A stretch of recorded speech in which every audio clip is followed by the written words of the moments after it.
La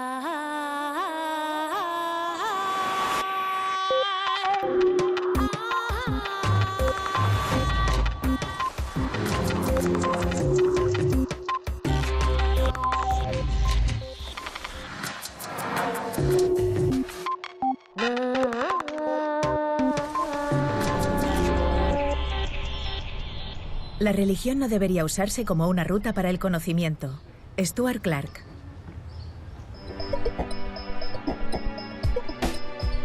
Recientemente en redes contamos con la presencia del astrónomo y divulgador científico Stuart Clark. En este capítulo veremos la segunda parte de la entrevista en la que Punset y Clark siguen profundizando sobre los grandes misterios del universo, como el origen de la vida, el motivo por el que el universo tiene la misma temperatura en todas las partes y sobre la existencia de Dios y la relación de la ciencia con la religión.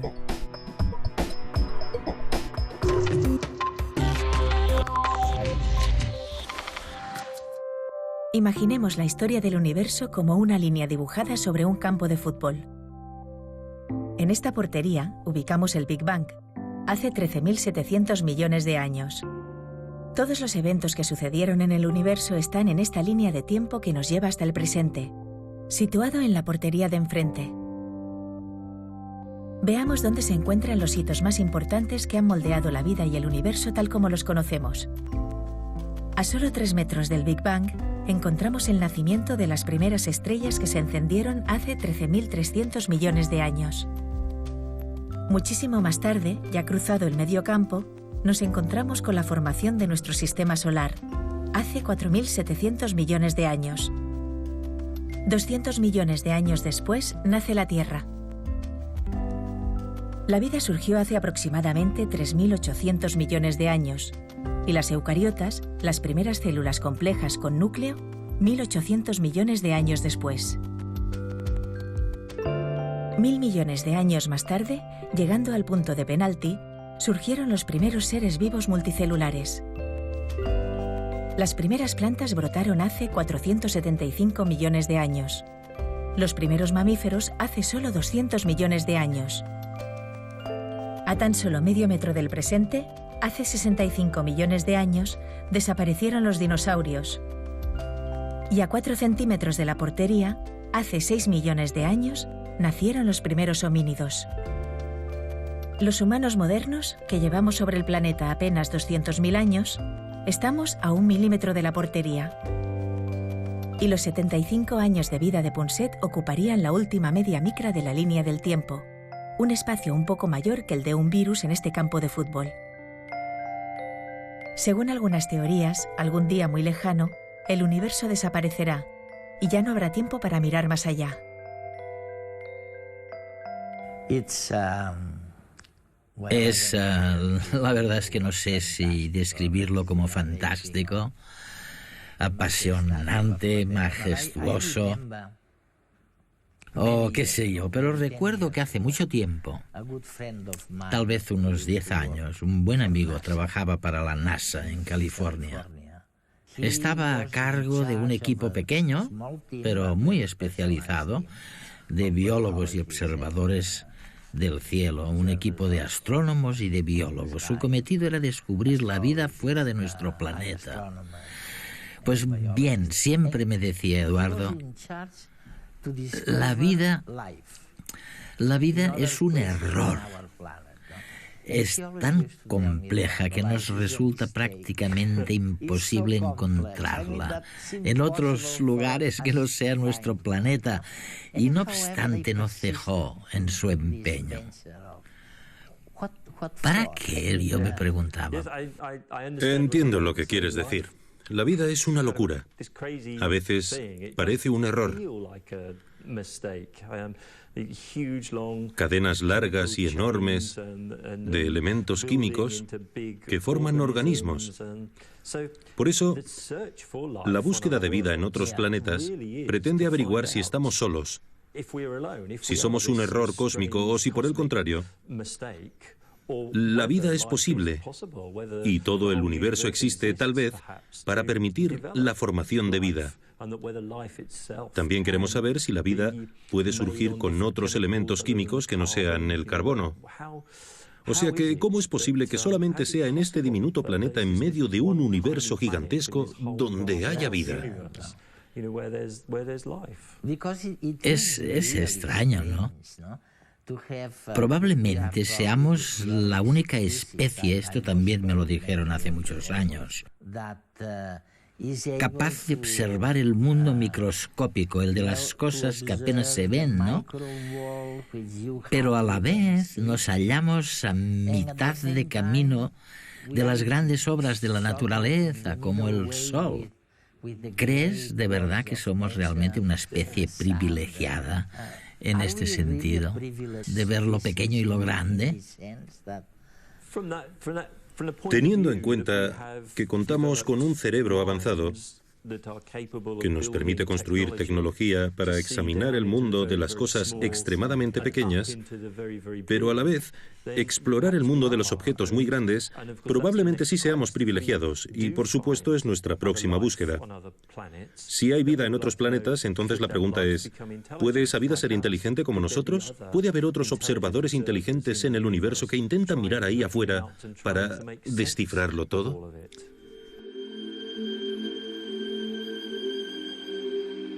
La vida es muy compleja, tanto que algunos científicos la consideran un error o una excepción a la norma. Las ecuaciones naturales de la química y la física no la predicen, y las condiciones para que ésta surja son extremadamente excepcionales. ¿Cuáles son las condiciones más importantes para que surja la vida tal como la conocemos? ¿Podrían haberse dado también en algunos de los trillones de planetas que se calcula existen en el universo? En primer lugar, el planeta debe tener agua en estado líquido en su superficie. Para ello, el planeta debe orbitar su estrella en la llamada zona habitable. Esta zona es la que está a una distancia de la estrella lo suficientemente cálida para que el agua no se congele ni se evapore. Además, para ser habitable, el planeta debe ser rocoso, como Venus, la Tierra o Marte, y no gaseoso, como Júpiter o Saturno. Hasta la primavera de 2012 se han descubierto 4 planetas potencialmente habitables, aunque todavía no se ha podido detectar ningún indicio de vida en ellos. Los científicos calculan que nuestra galaxia puede albergar unos 500 millones de planetas en condiciones similares. Otra de las condiciones importantes para el surgimiento de la vida es la disponibilidad de elementos químicos esenciales. La fisiología de los organismos requiere muchos elementos químicos, pero de los 118 elementos de la tabla periódica, solo 6 están presentes en los ladrillos elementales con los que se construyen los seres vivos: el carbono, el nitrógeno, el oxígeno, el fósforo, el azufre y el hidrógeno. Existen otros requisitos para que la vida surja en un planeta, y la combinación de todos ellos es el equivalente a una lotería cósmica. Pero teniendo en cuenta la gigantesca cantidad de planetas en el universo, la Tierra quizás no sea el único afortunado. La vida podría ser una consecuencia ineludible de la evolución planetaria, una continuación del desarrollo físico del universo. Pero hasta que no tengamos pruebas de ello, seguirá siendo un misterio.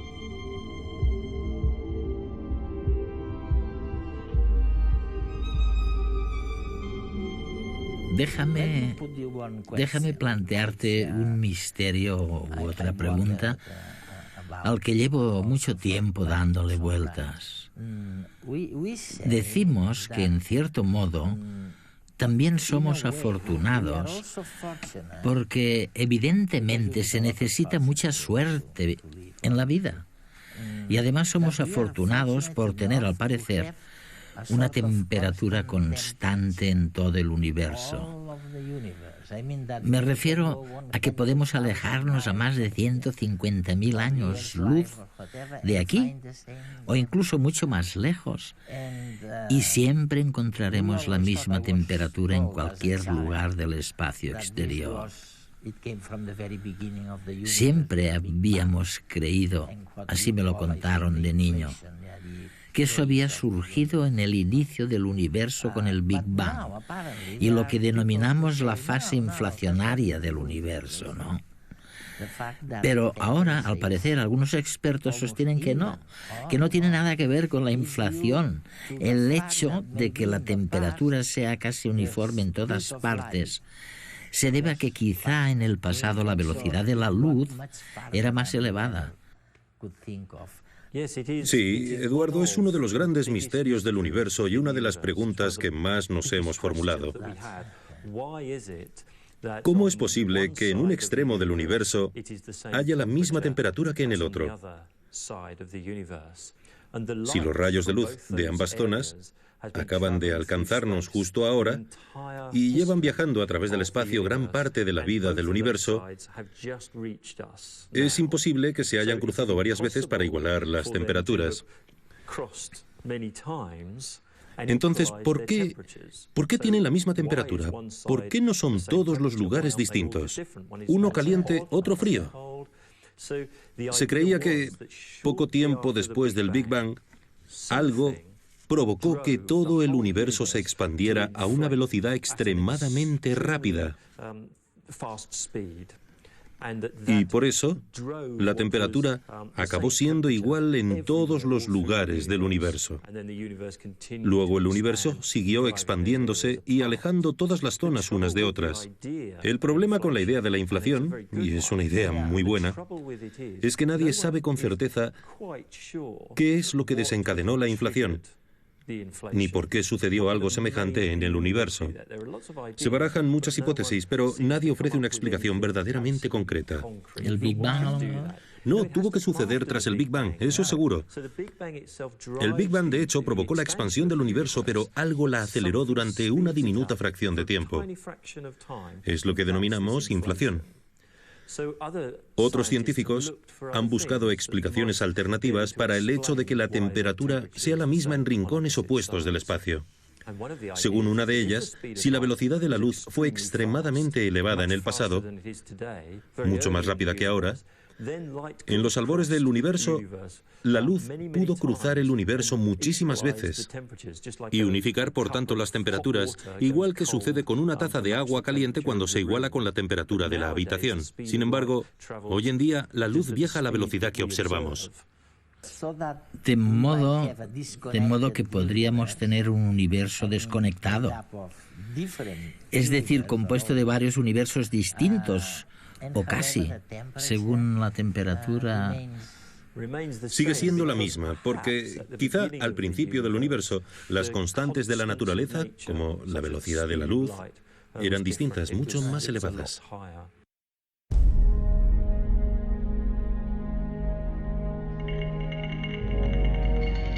Si tiramos la primera ficha de un dominó, van cayendo todas hasta tumbar la última.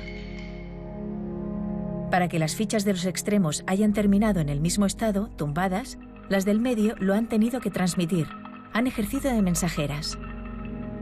Esta transmisión ha llevado un tiempo determinado. Esta misma situación sucede para la temperatura. El Sol, por ejemplo, usa los rayos de luz para calentar la Tierra.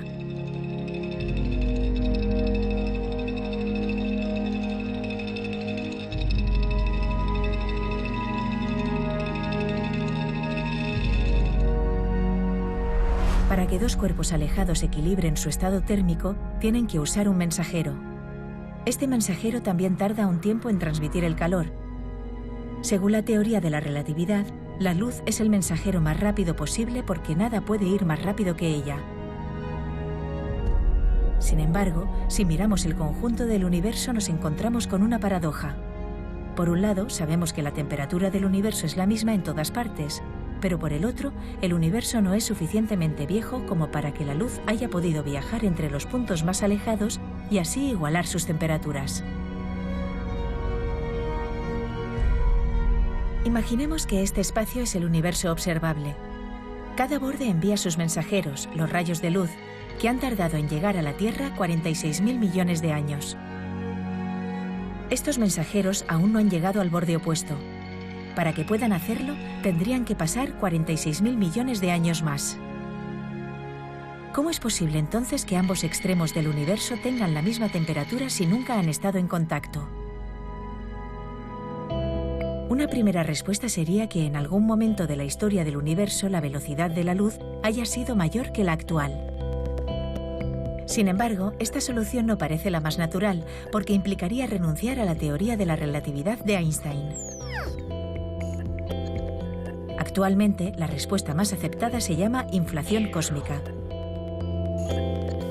Imaginemos que este globo deshinchado y comprimido es nuestro universo justo en su momento inicial. Al ser tan pequeño, todo está en contacto y todo tiene la misma temperatura. En condiciones normales, este universo se expandiría poco a poco y sus diferentes partes evolucionarían de forma distinta. Al final llegaríamos a un universo diferente del que tenemos hoy, porque cada parte tendría su propia temperatura. Sin embargo, la teoría de la inflación cósmica propone que justo después del momento inicial, el universo se expandió con una velocidad mucho mayor que la de la luz. Esta expansión duró una pequeñísima fracción de segundo, pero provocó que el universo se hiciera mucho mayor de forma casi instantánea. Después, las distintas partes del universo no habrían tenido tiempo para evolucionar por su cuenta y tendrían la misma temperatura. El universo se habría hecho mucho más grande sin perderse la homogeneidad de temperatura inicial. Podemos pensar que esta solución también contradice la relatividad de Einstein. Nada puede ir más rápido que la luz. ¿Es esto cierto? Concretamente, la teoría de Einstein dice que nada que viaje a través del espacio puede ir más rápido que la luz. En nuestro globo, el espacio es su superficie. Por lo tanto, ningún objeto que se mueva en ella puede superar este límite. Sin embargo, en la inflación, lo que se expande más rápido que la luz es el propio espacio, el propio globo. Así, ninguno de los objetos del universo tiene una velocidad superlumínica. Esta expansión del espacio por encima de la velocidad de la luz sí que es compatible con la relatividad de Einstein.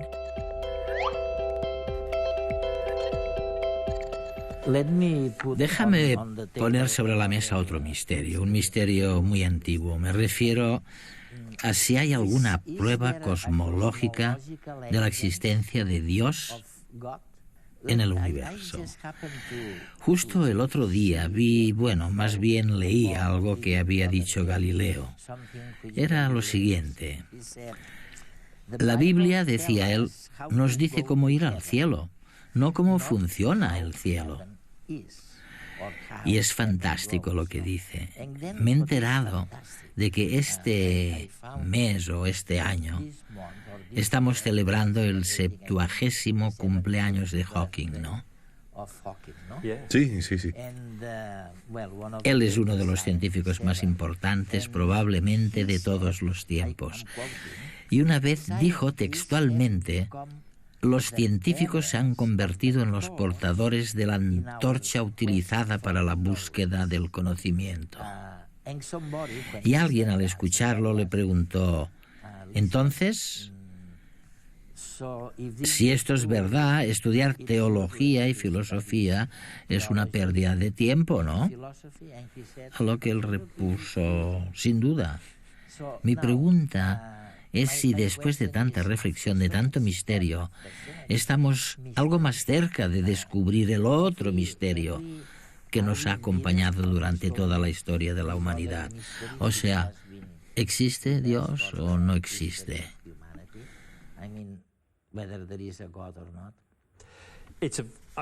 Es una pregunta fascinante. La ciencia y la religión a veces chocan. Inicialmente Galileo, por ejemplo, y el matemático alemán Johannes Kepler, que trabajó en Alemania en el mismo momento en el que Galileo trabajaba en Italia, eran muy devotos.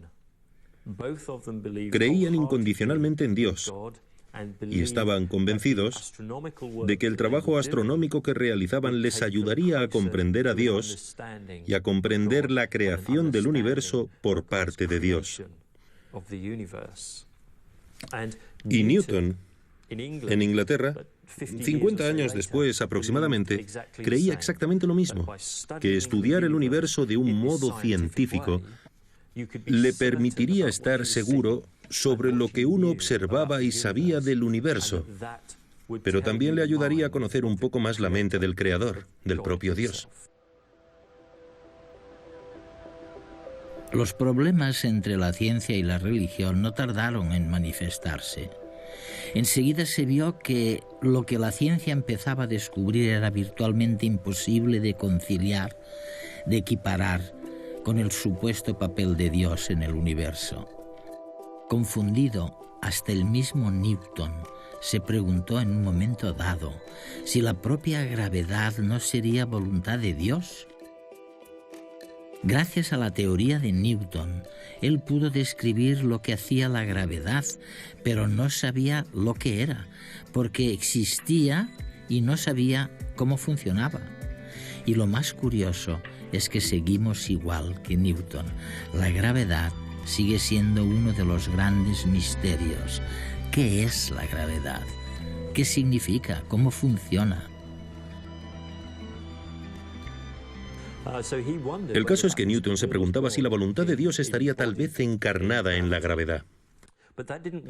Eso no gustó nada a los religiosos porque habría significado que Dios estaba constantemente trabajando para mantener el universo en marcha, mientras que su idea era que Dios había sido simplemente el creador inicial, que había creado el universo al principio de los tiempos y luego el universo funcionaba solo. No fue hasta el siglo XX cuando un sacerdote belga llamado Georges Lemaitre, que también era un físico excepcional, logró desvincular completamente la ciencia de la religión. Para ello recurrió exactamente a una cita de Galileo.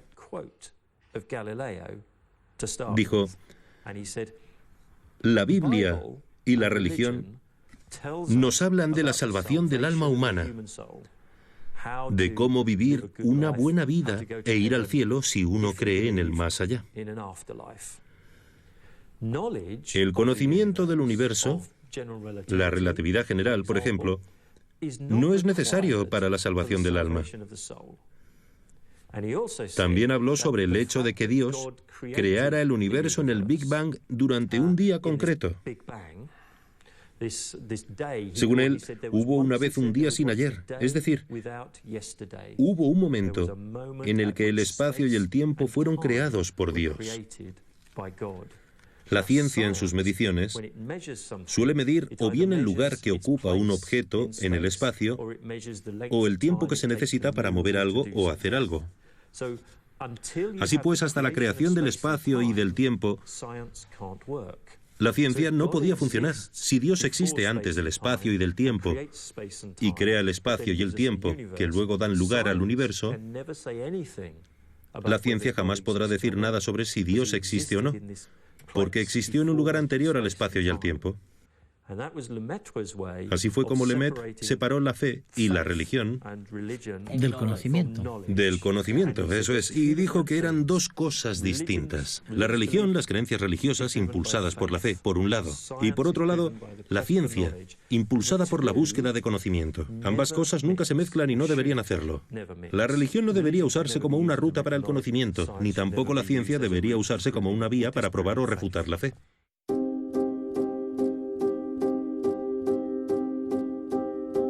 A lo largo de su historia, la religión ha querido explicar el funcionamiento del universo que nos rodea. Sin embargo, con el paso del tiempo, el peso del conocimiento científico ha ido dejando menos espacio a la acción de un Dios todopoderoso. En el siglo XVI, Copérnico descartó que la Tierra estuviera fija e inmóvil en el centro del universo y propuso el Sol como epicentro del sistema solar. Al cabo de unos años, Galileo pudo demostrar con datos esta hipótesis. El hombre dejaba de estar en el centro del universo. Más tarde, Kepler apartó a Dios del movimiento de los planetas descubriendo las leyes que los describen. Newton, con su teoría de la gravitación, explicó cualquier movimiento que se produce en la Tierra, dejando de lado cualquier intervención divina. En el siglo XIX, con Charles Darwin, el hombre dejaba de ser una creación de Dios para ser una evolución del mono. Einstein, un siglo más tarde, descubre la teoría de la relatividad que explica la evolución del universo desde su origen, desde el Big Bang. ¿Qué hubo antes de este instante inicial? ¿De dónde aparece la concentración de materia primigenia? Algunos religiosos defienden que el Big Bang es la expresión del acto de creación divina. Sin embargo, la aparición de la teoría de los multiversos podría descartar otra vez esta posibilidad. El Big Bang sería el inicio de uno de los muchos universos paralelos y dejaría de poder interpretarse como el momento singular de creación divina. La religión deberá dejar de explicar los fenómenos naturales para centrarse en las cuestiones espirituales y de fe.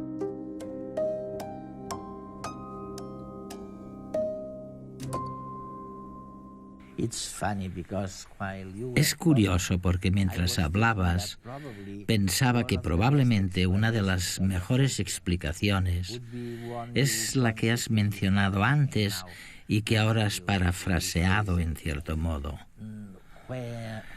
Al buscar vida en otros planetas, en realidad tenemos un objetivo preciso. El día que encontremos una nueva forma de vida distinta, sabremos lo que somos. Del mismo modo que quizá el día que encontremos un nuevo planeta, despejaremos la incógnita del qué, el quién y para qué se creó este planeta. Creo que es cierto, sí. Me parece que a todos nos gusta conocer gente nueva para ver si somos normales comparados con los demás y para ver si encajamos bien con la sociedad y la cultura que nos ha tocado vivir. Si fuéramos capaces de encontrar otro planeta con vida, podríamos estudiarlo para comprobar si la bioquímica es la misma. Además, si los seres vivos fueran inteligentes, también podríamos preguntarles qué opinan acerca de los grandes misterios. Aprenderíamos muchísimo sobre nosotros mismos simplemente haciéndoles preguntas.